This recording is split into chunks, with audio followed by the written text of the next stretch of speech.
Let's go! We drove down from Provo, Utah and headed down to Escalante. From Escalante, it was about an hour-and-a-half drive out to the trailhead. There are 3 ways into the canyon. We chose the water tanks trailhead as it was the closest to the arch and didn't require driving down a sandy road. The journey to the canyon takes you through trails in the sand and across large rock outcroppings. While traveling in the sand, stay on the trail to avoid damaging the cyanobacterial crust on top of the sand. While on the rocks, pay attention to the cairns as they are your only indication on which direction to go. Here at the descent down into the canyon, it is a steep descent across rock.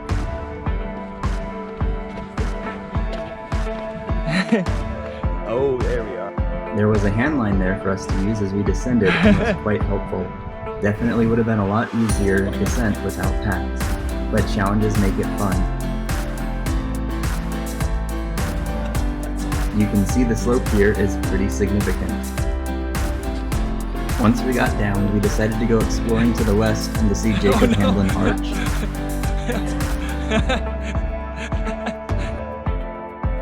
We decided to camp that night just around the bend to the east of Jacob Hamblin Arch. This is when our water troubles started. The water filter we had used 2 plungers to push and pull water through the filtration system. Water started leaking out the top from these plungers. The water filter had 2 filters, a ceramic filter and a secondary carbon filter. It had a fast mode which bypassed the ceramic filter. We tried that with no luck. We then tried replacing the seals on the plungers and lubricating them with the included lube. This helped with the leaking, but it still barely produced any water. Since the fast filter mode bypassed the ceramic element, we figured the secondary filter must be clogged. The filter inside is filled with charcoal and had no particulates, so we thought it must be the paper outer filter. So we tore off the paper filter part and washed the filter in the water to try and remove anything clogging the holes to the charcoal filter. We put the system back together and it worked. We decided to not use the fast filter mode as the secondary filter was partially compromised. Doing this, we got the water we needed for that evening. The next day, the plungers started acting up again and the flow through the filter was poor. We decided to get our water from the springs flowing from the wall just as you descend into the canyon. We got on the trail and came to the first stop, the Swiss Cheese Falls.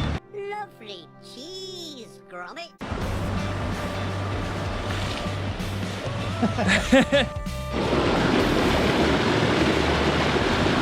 Some parts of the trail required some canyoneering to pass through, adding a little more excitement to the trip.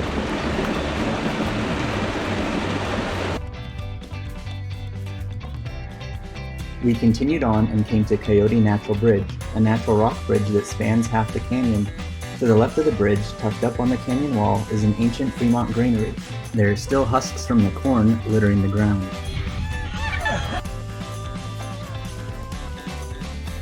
A couple more bends, and at the top of a sandhill, we came to the pictographs, symbols carved in the rock also believed to come from the Fremont Native Americans. Around the corner and a short hike up a canyon is a lovely swimming hole called the Black Lagoon. No, not that Black Lagoon. It's named the Black Lagoon for the dark color of the water. As we hiked through the canyon, we stuck mostly to the stream bed as the sand was very hot, and after swimming we had decided not to put shoes back on, but instead hike barefoot.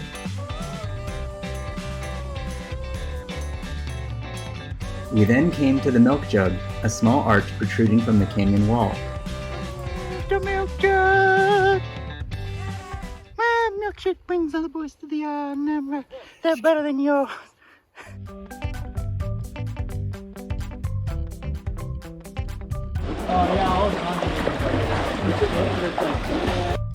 During the day, we tried adding more lube to the seals to try and stop the water bypassing them, and by doing this, we were able to get the water we needed with only a little water leaking out of the plungers.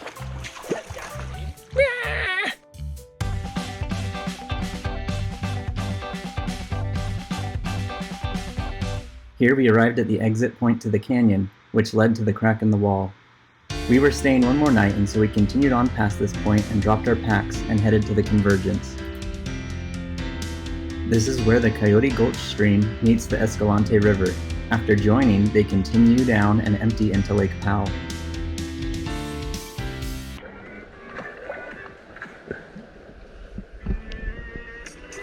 Oh, the drop! A little ways up the Escalante River past the convergence is Stevens Arch.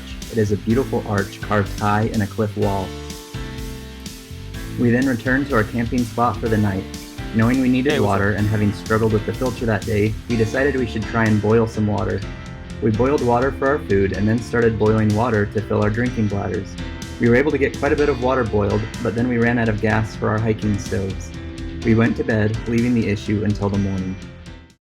The next morning, with the filter working poorly, no fuel remaining, and a long, hot hike out ahead of us, we decided to bypass the ceramic filter and rely solely on the carbon filter. This fixed all our flow issues and the pump filtered water like a champ. We easily filled all our bladders and water bottles for the long trek out. We started up the steep incline towards our exit. The majority of the path towards Crack in the Wall is a hike up a massive hill of sand. The heat of the sand made us quickly abandon our sandals and switch to boots. At Crack in the Wall, Woo! Look at that butt crack you got going there. I think we got to start today by spackling Al's butt crack shot, huh? At Crack in the Wall, you squeeze through a narrow crevasse and scamper up boulders to ascend to the lip of the canyon. The views looking back are stunning. Once out of the canyon, we started the long trek back to the car. Just nothing right there as far as the eye can see. That's where we're at. You start off hiking across large round rock protrusions which slowly give way to sand. Again, here it is important to follow the cairns and to preserve the sensitive black crust that forms on top of the sand by sticking to the already trekked trails. We then came to the parking lot for Crack in the Wall, but as our car was at the water tanks, we still had a couple miles of hiking left. This hike is honestly even harder than the one across the desert.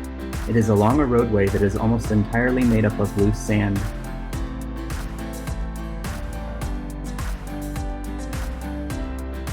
We finally made it back to the car and drove into Escalante to camp for the night. Shortly after arriving home the next day, we all came down with giardia, so obviously somewhere along the line we got contaminated water.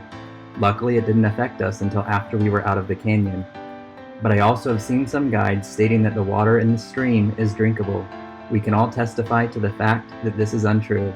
So always bring an extra filter and always filter your water. Stay safe out there, guys.